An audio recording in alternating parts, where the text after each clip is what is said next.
আজকে সকাল সকাল মাঠে গিয়ে এই যে দেখুন শাক নিয়ে আসলাম। তো এটাকে ভালো করে ধুয়ে পরিষ্কার করে নিয়েছি আমি। এখন এটা রান্না করব, কারণ আমার হাজবেন্ডে খুব ভালোবাসে এই শাকটা খেতে।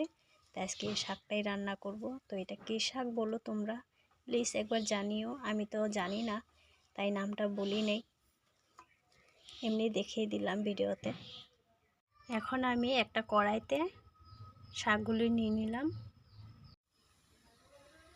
ভালো করে বয়েল করে নেব শাকগুলি। গ্যাসটা অন করে বসিয়ে দিলাম শাকের কড়াই। অল্প দিয়ে দিব লবণ, ভালো করে মিশিয়ে নিব লবণগুলি শাকের সঙ্গে। এইভাবে আমি মিশিয়ে নিব।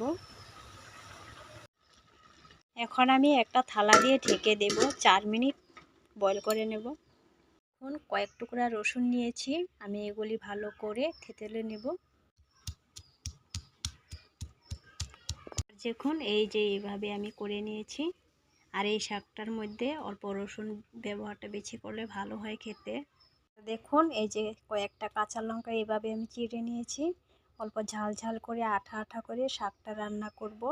আজকে শাকটা রান্না করব আঠা আঠা করে, ঝরঝরা করব না।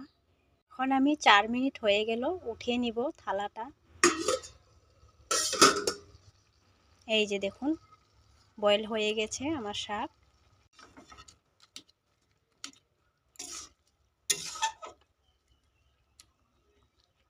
এই যে দেখুন বয়েল করা শাকগুলি আমি নামিয়ে নিলাম একটা থালায়। আরও শাকের যেটা জল বেরিয়েছে এটা আমি ফেলবো না, এটা ব্যবহার করব।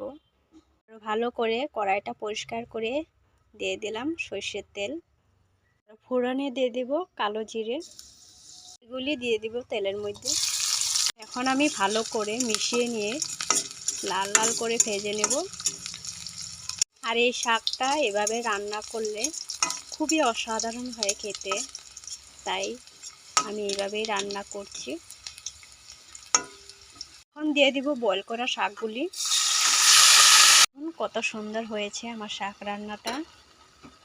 এখন আমি দিয়ে দিব অল্প ধনেপাতা। আমি ভালো করে মিশিয়ে নিব শাকের সঙ্গে, ধনেপাতা সব একসঙ্গে মিশিয়ে নিব।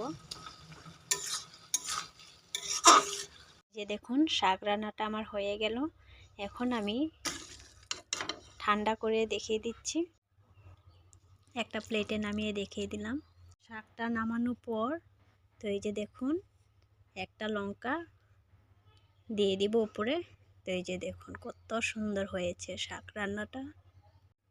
এইভাবে শাক আপনারাও একবার রান্না করে খেয়ে দেখবেন, খুবই ভালো হয় খেতে, খুবই অসাধারণ হয়। এভাবে শাক রান্না করলে সবাই পছন্দ করবে।